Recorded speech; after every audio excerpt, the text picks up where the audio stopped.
as if it was a massive British institution. It isn't. It's around 200,000 people, and that, I think, is about the size of the membership of the Liverpool Football Club.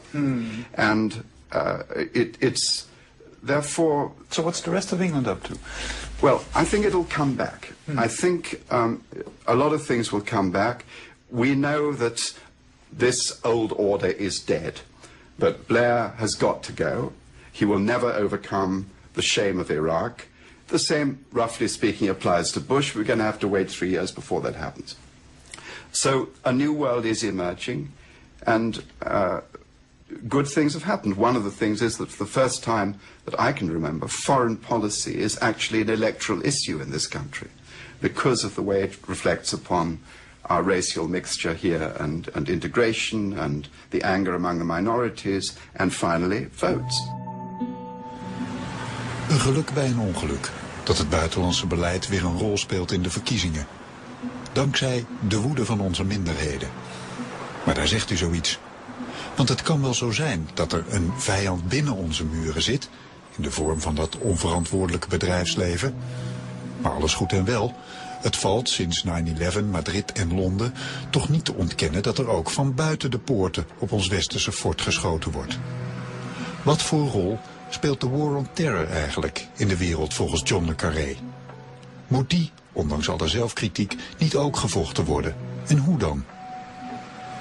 I wish it had been called the fight against terror. I wish it had never been declared as a war. I think what it means in every case is that we must retreat from these collective definitions of terrorism. And we must, in every case, try and understand the causes. Now, the causes are not the same as excuses. There is no justification for the bomb on the bus. But there are reasons for it. You cannot understand Iran, for example, now, without realizing that at the time of Eisenhower and the Dulles brothers, the British Secret Service and the American Secret Service conspired to paint the Tudeh party as a pro-communist party, get rid of Mossadegh and install the Shah. That was an absolutely outrageous piece of commercial jiggery-pokery, interference in another state. Talking about democracy in the Middle East. Yeah, talking about democracy. And we are the people who are supposed to be exporting democracy to the Middle East. We who ousted Mossadegh and put in the Shah. You know, does nobody remember any history anymore? And at least we would hope our politicians did so. Does anybody remember Rumsfeld shaking hands with Saddam Hussein and wishing him well in his war against Iran? We have the pictures. You have the pictures. Thank God we have the pictures. So it is pretty rich when we talk about exporting democracy to the Middle East. By what example? By the example of Abu Ghraib, by the example of the renunciation of the Geneva Convention, by installing potentates in countries that we still feel are our friends. Are these examples of democracy? It's idiotic talk. Yeah. And I think if we go back to, is there a future for politics? I believe there really is a future for politics when finally intelligent young people recognize they're being spoken for by liars very often. Yeah. But talking about the war on terror, I don't know a better phrase for the moment. So the war against terror, you had it. Fight. The fight against terror. Yeah.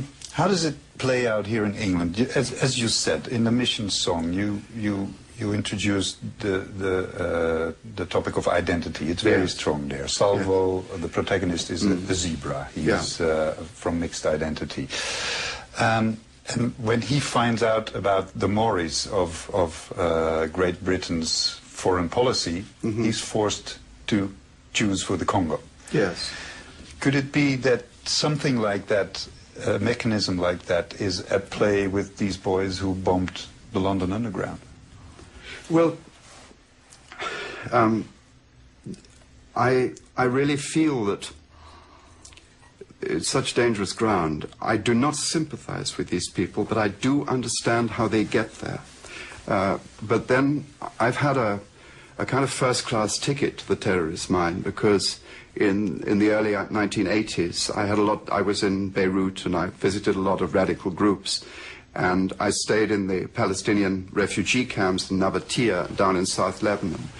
And what I do know is, I think, what many people know and feel when they visit the camps, or they visit the angry expression of the consequence of life in them, that if I had been subjected to those humiliations, if I'd been a young father with children, constantly in exile, or if I'd been one of those children growing up without education, without a passport, in the endless limbo of waiting to go back to Palestine, listening to my elders always telling me of the outrages of the colonial powers of whom my country as one had committed against it, I would find no difficulty in saying, well, we don't have aeroplanes, we don't have uniforms, we don't have an organized army.